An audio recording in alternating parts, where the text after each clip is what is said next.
So, just to get an idea of who I'm talking to here today, just to find out a little bit about yourselves. So, who's here? I'm just looking around. There's nobody here at the very start of their career, is there? Who's actively looking at changing jobs? One or two. Who's actively looking at changing career?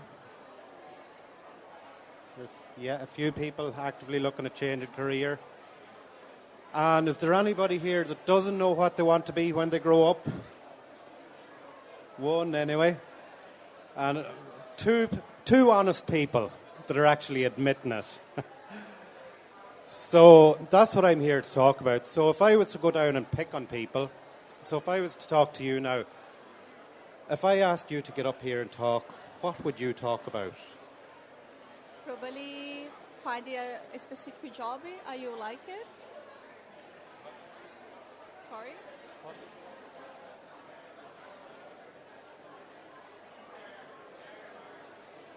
Goals. You'd like to talk about goals. And if I was to pick on somebody else, what do you know most about? Health promotion. Health promotion. Yourself? I'm trying to find a job here in Ireland because I come from Spain. You're from Spain, so you'd like to get up and talk about Spain. You'd like to talk about Spain. No. I had a great time in Madrid a few weeks back. Lovely city, lovely part of the world. Will I pick on somebody else? What do you know most about? Probably hospitality. The hospitality industry. I have scary stories to tell you about that. Well, I'm going to start off, folks. I'm actually going to talk about what I know most about, and that's me. Would everybody agree that what they know most about is themselves? And the reason I know a lot about me is because during my studies, I had to go into a lot of that reflective writing, introspective and retrospective thought. And so I'll just spill the beans on myself because I think part of advising people on what to do is rather than tell people what to do, tell them what you do.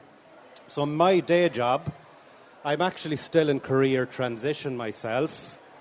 I started off as a hotel manager many, many years ago. I was actually down here in Galway as well in the Connemara coast 100 years ago. And I suppose I didn't like the long hours, the late nights, and I left the hotel business and I became a painter and decorator. I've grown my skills over the years. I do tiling, home renovation, stuff like that. That's a job that I absolutely, really, really love, and I'm still doing as a day job. And what I do, so the physical aspect of what I do is what I do, but who am I doing it for? What are my customers buying when they get me on board? What they're buying, some of them are buying time to spend with their kids, to spend with their families, to go on holidays, some or stuff like that. Some people are buying my skills because, let's face it, some people hate painting. In fact, I have one customer, one lady, she actually does all the hard work.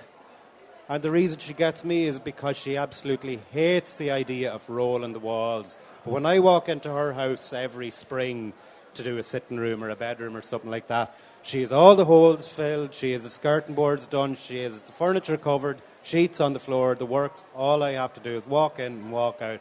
But that's what she's buying. So what the customer is buying from me varies depending on the customer. And over the years, what I've found is a lot of people, particularly maybe the older ladies, they want to tell their stories. So I actually found out that I was being the counsellor as well, believe it or not, in various settings. So in more recent years then, I decided I went back to college. Now, I'm not a student, or I wasn't. I did the Leaving Cert many, many years ago because I was bet out the door to school and made do the Leaving Cert. But since I went back to study, so I did psychology a couple of years ago, so in all my exams, assignments, everything like that, I was getting distinctions, and I said, so this is something I absolutely really love. and I'm currently now in Trinity College doing a postgrad in workplace wellness. So that gets me, I know what values I want to portray in my work, and I suppose in a few years' time, I'm not a spring chicken, so in a few years' time I don't want to be climbing ladders anymore, but I'm preparing myself for that career change that I want, even though I love what I do. So you don't necessarily have to hate what you do in order to want to change career, but if you find something that you are passionate about, there are steps you can take. You can take a long-term approach or a short-term approach towards changing your career. I mean, if you're really suffering in work, I suppose, yeah, it's probably imperative that you do get out of there sooner rather than later. But if you're neither here nor there, if you really love what you do, take the longer-term approach, enjoy your journey, and enjoy how you're getting there. So I have a few points there on PowerPoint that I would advise you to take in deciding what does the right career look like for you and what does right look like. Actually, that was the title of my talk today.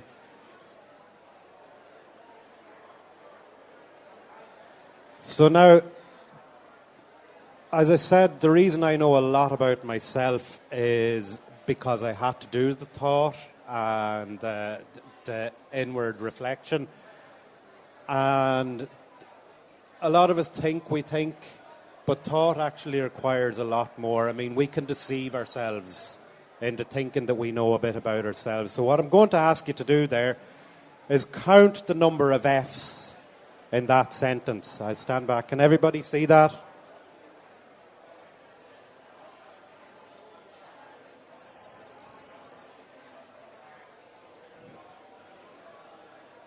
So, who got 3 F's? Did everybody get 3? You got 3? 4? 5? You got 4? 5? So who got all 6? You got 6. 3 people got 6. So that's only 4 hands I've seen up out of the whole crowd. So who got less than 3? So typically in a larger crowd, 50% of people get 3 F's because they don't see the F's in the of and the shorter words. The 3 ofs, people actually don't see the F in that. They only see the F's in the bigger words because we can speed read and we deceive ourselves into thinking. So I suppose it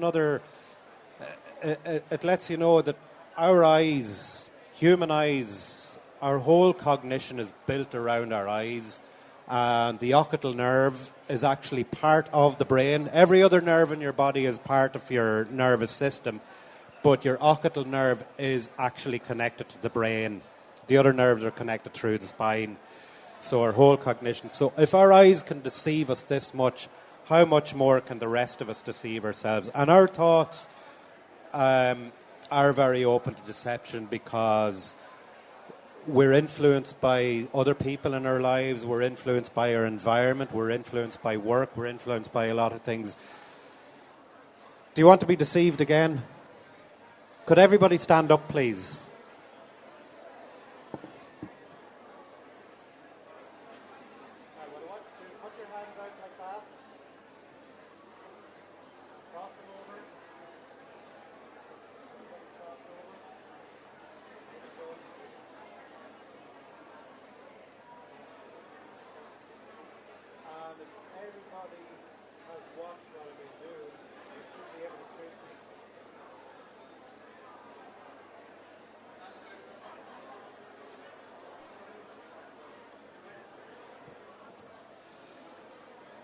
So we think we see what we see. We think what we think. So yeah, deep thought. And there's 10 questions that we should ask ourselves. 10 questions are there. There's none really more particularly important than the other, with the exception maybe number 10 is probably the most important. The only reason I have them numbered is that if I really am boring you, at least you know how far in I've got. So begin with asking yourself, how can I serve? So does everybody enjoy how they serve at the moment? So who do you want to serve? Who am I? And again, that's very, very hard. Who I am is, as I said earlier on, it's built around who I think I am, who my relatives think I am, who I want to be portrayed as, rather than who am I actually really. Now, there are tests online that you can do, but I would probably advise that you would actually go to a career coach. If you're seriously considering changing career, do a bit of coaching, because we have tests there that will actually tell you the ugly stuff about yourself as well as the good stuff. A lot of the online tests, they tell you all the nice fluffy stuff. I'm an extrovert, or I'm good at a party. It'll tell you all the nice stuff. But the Big Five inventory will actually tell you stuff that you actually don't really want to hear about yourself as well. Then I'll put you through a suite of reflective writing as well. What interests me? So that's very important. I mean, there's lots of things that interest people, and how I would approach career thinking is, I suppose, bring a bit of design thinking into the process as well, because there could be 3 or 4 or 5 different things that most of you like. So what you would do is you would write down, what do I like about them, and what's the cost? What are you willing to pay to do the one thing that you would really like to do? I mean, there is a trade-off for everything. So is it long hours studying? Is it travel? Is it, there's a payoff for everything, or a trade-off for everything. What are my unique gifts and talents? So again, think back to when you were a child, that curiosity that you had as a child. What did you enjoy doing? Were you making mud pies? Were you climbing trees? Did you like music? And did those interests as a child, did they grow through your teenage years and into your adult life? You became accomplished at something. Maybe you're an accomplished musician or an accomplished photographer, something like that. What skills do I want to utilize? So that's where you're combining what you did as a child, your unique gifts and talents, and how can I charge somebody? How can I bill somebody for those skills? So be that, maybe you want to set up your own business, or the paycheck that your employer gives you, that's a bill that you've sent your employer for providing them with what your unique gifts and talents are. What industries am I interested in? Again, if you are considering a career change, perhaps there's people you know in other jobs that you might ask to mentor you for an hour, get to know people. Maybe even if you're brave enough, ask them, can you go in and shadow them? Do you remember, is any of you here young enough to remember TY? You remember TY? I'm actually going to ask you. I do, yeah. What did you do for TY? What did I do? I think I did some kind of mini company thing. I did where we made, do you know those little rubber things that you twist and you wrap them around pens? I did something like that, and I think I did a bit of junkature as well. Junkature. Yeah. And now you're in radio now. It's a bit different, yeah. And do you enjoy that? I love it, yeah. And did you find that the skills that you brought from your TY years, are any of those skills applicable in what you do now? Well, they are and they're not. I suppose that year for me was probably more about just building confidence and growing up a little bit. So networking. Yeah, there we go. Yeah. What values? So the values that we're talking about there, am I a leader? Am I a follower? Am I creative? Do I like making trinkets? What do I really like to do? What do you know? Maybe you're an academic or something like that. What do you want your work to show that you do? What type of work environment would I like? Now, I've actually put that picture up of a festival, because if you go to a festival, every work type is at that. You have the artist on the stage, You have the techies there, you have the visual artists that created the stage, but you also have the Garda Síochána, you have the ambulance service, you've got caterers. Every job under the sun is there at the festival. Do you know, if you really don't know what you want to do, have a look around at different work environments. And I think a lot of you kind of do have a rough idea what you want to do. Would that be a fair point? You have interests.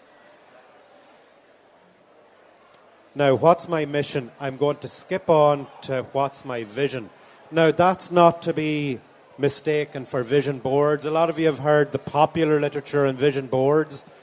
So, a vision statement is something completely different. In fact, the vision boards, there's a new science on that that's actually after coming out from Stanford University. It turns out doing vision boards could actually be more harmful for you than it's been seen as good. And the reason being is the biochemistry of it, your dopamine and adrenaline, they're all part of the one molecule and they follow a particular axis. And your motivation, so dopamine isn't really a reward chemical as much as it's a motivational neurotransmitter. And that works in concert with your systolic blood pressure. So when you do a vision board, it turns out that when you do that, you see the job as already done. So systolic blood pressure goes down. So you don't recruit enough blood pressure to get yourself motivated into action to do whatever you want to do. Vision statement is something completely different. So mission and vision statement. Has anybody heard that concept before? Vision and mission. So it's a short statement that encapsulates everything that you want to be, do and have in your life, in your career and in everything else that you want to do. So your vision is your map. So it defines what success and excellence look like to you. It expresses your vision of where you want to be in the future. And it reflects your values, goals and purpose and how you want to operate in the world around you. So your mission, I suppose, is your map and your vision is your destination. Now, from those two things, that's how you set up your goals. So, folks, I'm going to leave you today with one thing. There will come stressful times in your lives, and as I mentioned earlier on, there is a trade-off. No matter what you're going to do, there is a trade-off. It's a quote from Nassim Taleb. Wind extinguishes a candle and energizes the fire. You want to be the fire and wish for the wind. So I'm going to leave you with that today, folks, and thanks for listening to me. I hope it didn't bore you too much. And I'm up the back if anybody wants to have a chat later on as well. Thank you very much. Yeah. You can contact me. vocationwellness.org is the website. I'm on LinkedIn. I'm on YouTube, Instagram and Facebook. It's Vocation Wellness. So thank you very much. And thank you. I might actually just nab you for a few questions before, Absolutely. and I'll ask one or two, and if anyone wants to get involved then and ask any follow-up questions, then they can. So I suppose one thing that I found interesting about what you spoke about was when you do career coaching, you might find out things maybe you didn't want to know about yourself. So I suppose, do you think it's just as important to find what you want to do by finding out what maybe you're not so good at as well as what you're good at? It's probably more important because the stuff that you don't like about yourself, when you come under stress, as will happen in anything you do, you will come under stress. And it's those ugly things that come boiling to the surface if you find yourself under too much stress. So the important thing is to find the vocation that you find most appealing to you. Because when the crappy days come along, you want to know there's something further along the line that keeps you going. And again, I suppose the stuff you don't want to find out about yourself, the big 5 inventory, it's 5 factors of personality. So it's openness to experience, neuroticism, extroversion, openness to experience, and what was the other one? I can't remember. You caught me on the hop, but it's 5 factors of personality. So neuroticism, low and conscientiousness. Do you know, we're all made up different ways. If you find out that's the major part of your personality makeup, at least you can train yourself to do something about changing those things, do you know? So. And of course I asked Pat as well this, but in terms of finding skills that you're good at and that kind of thing. But what about if you find something you like to do but you're not necessarily good at it, or vice versa? You're good at something but you don't like doing it. Would you have any advice for anything like that, or is that a very tricky question? Is that a personal question? Is that, yeah, personal? So you're asking me, is it something that you're Should there be a not good at yeah. but you like? Yeah, if that happens, I suppose, is it important to still stick with it even if you're not so good at it but you like it, or vice versa? If should you stick with something that maybe you're good at but you don't love, or what? It depends. So some things you're a natural at, some things take a lot of work. So say singing comes natural to a lot of people, and a little bit of training you can become a very good singer.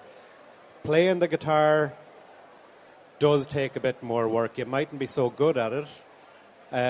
But if you're a guitarist in a band, maybe people aren't going to notice so much. So find yourself as part of a team as well, because let's face it, very, very few people excel in what they do. And the most important thing is to find a team that you fit in with, that you can be good enough. Because remember, perfection is the enemy of good enough. Very good. And the last thing then as well, I'll just ask on the fact that you put up the slide there about a work environment. And I think it's probably something people don't think about. They might think about a job that they like, but they're not necessarily thinking about the work environment. How important is it that people choose a team or choose an area that they can see themselves actually fitting in and enjoy it, in terms of a whole kind of going to work every day and liking who you're around, or maybe you're on your own, so maybe that suits people as well. How important is the space you're in? It is important. However, we often don't get a choice in the matter. You might like the job, and you might go and find out you don't like anybody or anything about the job. It might be them, but it could be me. Do you know? So have a look at that. Have a look at how you're fitting in as well. So the work environment, yeah, it is important. But if you are doing what you like, again, there's a concept in positive psychology. It's called PERMA. And when you find yourself in flow, doing something you absolutely really love, time just is. It doesn't move forward. It doesn't stand still. It just is. So if you find yourself doing something you really love, the environment actually won't really matter so much. But yes, it is important, do you know.